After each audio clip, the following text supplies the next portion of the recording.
There are other methods to extract this. You can use chemical methods that don't require the high heat, but they just want to take this crude method and go with it. So I'm hoping America will play its role, and not China will take it. That's the big problem. Yeah, exactly. The thing that Andrew added that I would like to challenge Bellingham with is that finding out how much of that oil is being sold here in Bellingham.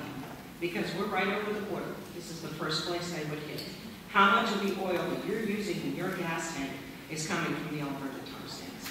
And anybody who wants to work with me on that issue, I'm happy to work with you. Thank you. Thank you.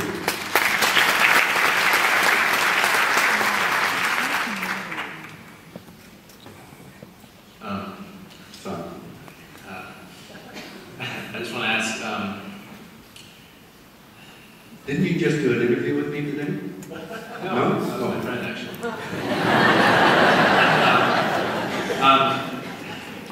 How bad does the ecological crisis have to get before we say screw it and we start resisting and doing whatever it takes to bring it down? And by whatever it takes, I mean whatever, not necessarily whatever's comfortable. Or well, I mean, this is a big question. I really thought, and the last time I was here, I'm sure I said this, that our great survival trait, the thing that got us out of the plains of Africa to take over the planet, was the ability to look ahead, called foresight.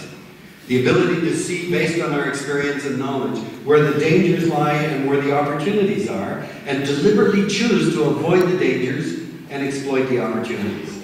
I mean, that's what the great secret was of our success. I mean, otherwise, we're not a very distinguished animal compared to everything else. But foresight was a great ability, and now we've got all of the amplified ability to look ahead. We call them scientists and engineers and telecommunications and computers. And for over 40 years, the leading scientists of the world have been telling us we're headed down a very dangerous path. And now we're turning our backs on the very survival mechanism of our species. And so the question then is, what the hell will it take? I thought when 40,000 fisherfolk in Newfoundland were thrown out of work in 1992, when the northern cod were considered commercially extinct, I thought that was it. I thought they were the canary in the coal mine, and they weren't. I thought that when the Inuit began to tell us the permafrost is melting, the polar bears are in trouble, that the Arctic is changing, I thought that would be it. But, you know, I thought when I don't know what the numbers are in the United States, but in Canada, 15% of children now develop asthma. When I was a boy, we'd never heard the word asthma. And if you've ever seen a child in a full-blown asthma attack, that is one of the most terrifying things I know. Why isn't every parent of an asthmatic child up at the ramparts saying we've got to stop doing this, stop using air as a toxic dump? And yet our own children don't seem to be the canary in the coal mine. I don't know. Are we going to have to see blood running in the streets? I don't know what it will take. I thought it was the love of children that would do it. That's why half of the books I've written are for children. Not because we can wait for kids to replace us. But if children go to mom and dad and say, look, I'm worried, I think parents have no choice. If you love your children, you've got no choice. We need parents to be eco-warriors on behalf of the future of our children.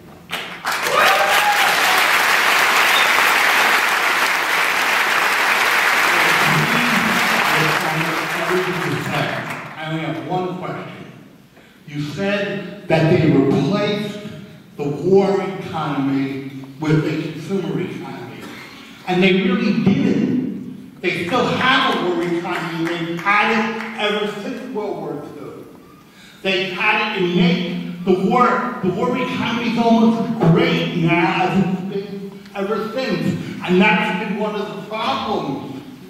And I think that you know, that the war economy, which is part of the rest of the economy and part of the ruining of our environment, etc., has been one of the problems, and I'm curious as to why you differentiate those two things.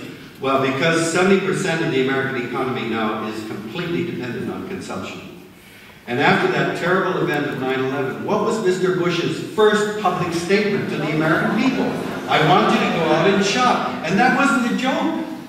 That was serious. Your responsibility as American citizens is go out and shop. You're not parents, you're not Christians, you're not educators, you are consumers, and that's your job in the North American economy. Yes, you've been to war, and it's been astonishing to me to watch the money pissed away in Iraq that could have been used for so many other things. Trillions of dollars.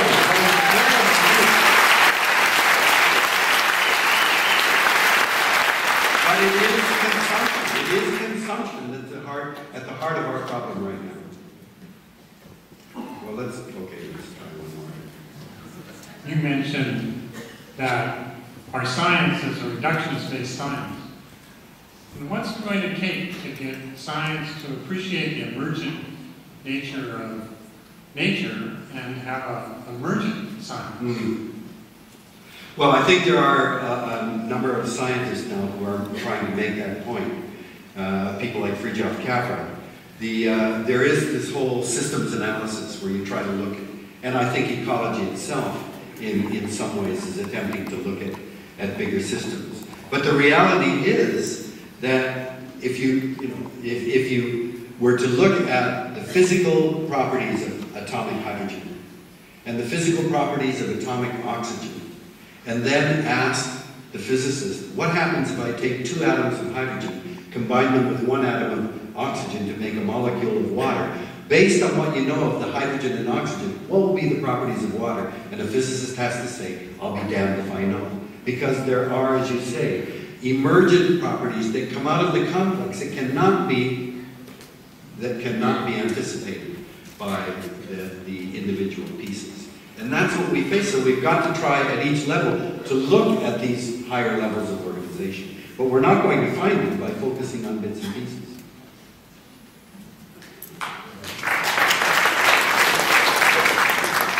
How is it that we as individuals or groups of individuals who consciously choose to uphold our responsibility to sustaining our environment, how can we influence groups who are ignorant of those things? How would you say is the most effective way, in other words, for the public to get the government or the big groups to change their ways? Is it just supporting people who don't ignore those facts? What would you say is the most effective? No, I think in the long run, the problem we face now is the terrible sense of urgency that we all feel, that we don't have a lot of time. I started my foundation in 1990 when the World Watch Institute said this is a turnaround decade. If we don't do it in the 1990s, we're toast.